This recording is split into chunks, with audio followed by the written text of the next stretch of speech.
Yo everybody, welcome back to another random video. The classic low budget production you know and love. Can't escape me this time though, because I've got the spoilers. Let's run through them real quick. Boom, we have Shielding Stance. It's a one cost blue hero event move. And it says activate a blue character you control to remove a die. Alright. Then if the die was showing damage, you give the character one shield. So activate a character, remove a die, get a shield. Tempo is there. Value? I think it's there as well. I think this is a card you probably play. To me, it reminds me a lot like Guarded. Wow, crazy. Basically, almost pretty close to the same. You activate something, you do a little something, and then you remove a die. Guarded is obviously different, but I think if you're a man that plays Guarded, then Shielding Stance is definitely the card for you. I do think Shielding Stance is better than Guarded. The value of like late game, like Guarded late game is good. Shielding Stance late game is even better because of the fact that you just activate the character you were going to activate anyway, but now you get to remove a die, giving you that tempo instead of removing a die and not activating. And then on top of that, if you removed a die showing damage, you get a shield. Like this is tempo to the max. Late game, I'll activate, remove a die, take a shield. Seems pretty good. Um, yeah, like I don't like early game. I don't see myself playing this, but late game, I see myself playing this. And the fact that it's a move makes me a little excited because that's something that was, I think, brought in during the Faltering Allegiance. So another move. Maybe we see some moves or more move interaction either on the reprint list or to come in the set because I believe there's some really neat move cards, or there maybe might be. So that'd be interesting. But overall, I think it's a pretty decent card. Let's check out the other cards we got here. Unconventional Form. It is a one cost blue neutral support move. It's kind of wild how we got two moves. This support enters play with two shields on it. After one of your dice rolls a side showing melee damage, you may remove one shield token from the support and exhaust it to turn one of your other dice to a side showing ranged damage. Let's just go down a list of a bunch of characters since it doesn't care about the color of the die or anything like that. This can be utilized in a lot of decks. One that comes to mind for me is obviously I run Din with Terrasunubi, so obviously this is perfect. I will activate my Din, I'll roll the 2 melee, and 2 blanks, obviously. But now, haha, I'll remove 1 shield from this and flip to the 3. The consistency there is pretty good. I mean, obviously, I have to hit that 1 melee side on Din, so probably not going to happen often, but this happens not even if you activate. This is just a thing that's just a passive ability that you have. So even if you're re-rolling your dice, this ability stays in effect. So even just a re-roll, just helping you out when you re-roll, pretty good. Another card that's pretty good was like Ayla or Alia. Sorry, Ayla is also a card you could run if it was all damage, but it's not. It's just melee and ranged. But here, you roll the 3 melee, flip to the 3 ranged.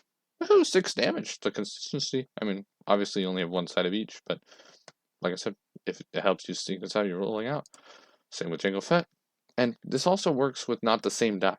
Like, you can have just a random upgrade on Jango Fett that rolls melee for some reason, and then, oh, I'll flip my Jango Fett die to the 3 side, which with Jango Fett's kind of neat because the little pairing thing, you could have the opponent activate, right?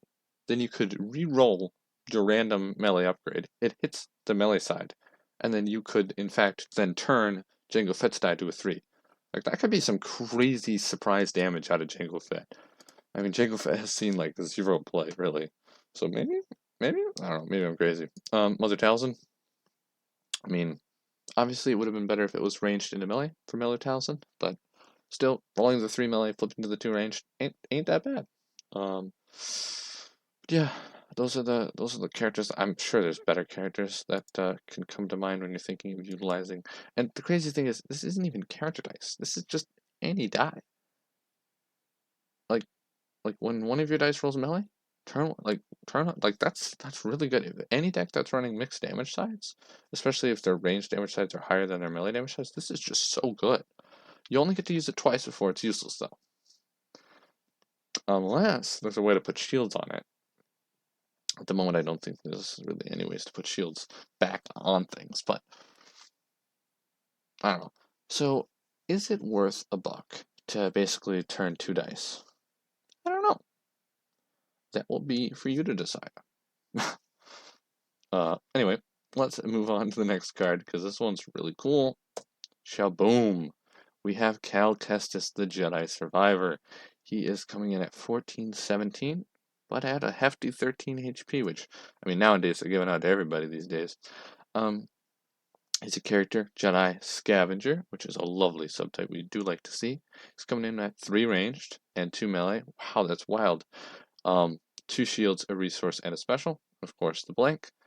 It does have a wall of text here, but I think it's kind of fitting that Cal Kestis is very good with unconventional form. He's got after setup, this character gains the color yellow. Nice. But even it goes a step further than that, which he adds to that. You may include yellow upgrades in your deck. Okay, we're cooking. And then the special reads deal 1 damage to a character. Alright. You may reveal a yellow card from your hand to deal 1 damage to a character. Okay. You may reveal a blue card from your hand to heal 1 damage from a character. Alright, alright. So essentially a 3 damage swing, deal 2, heal 1. That's pretty good. There's like that's a good special. It's a pretty good special. Um so let's say you're playing this for some reason, you're playing it in mono blue.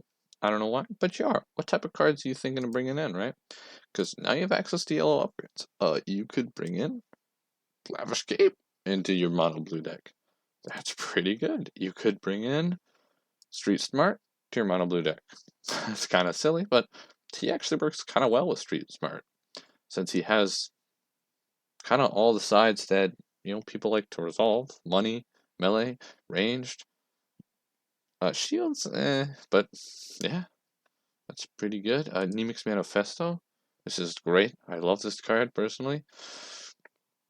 Being able to heal on top of the special, which heals on top of the fact that you may be playing mono blue and getting a billion shields. If you want to go more aggressive, you've got Whistling Birds you could play. To go wide or Dark Saber. Like some pretty neat things you can do with just that part of the ability, where you're just playing mono blue, but you can splash in those yellow upgrades. I don't think there's any way to splash in villain. Like I don't think there's any way to get villain into your deck.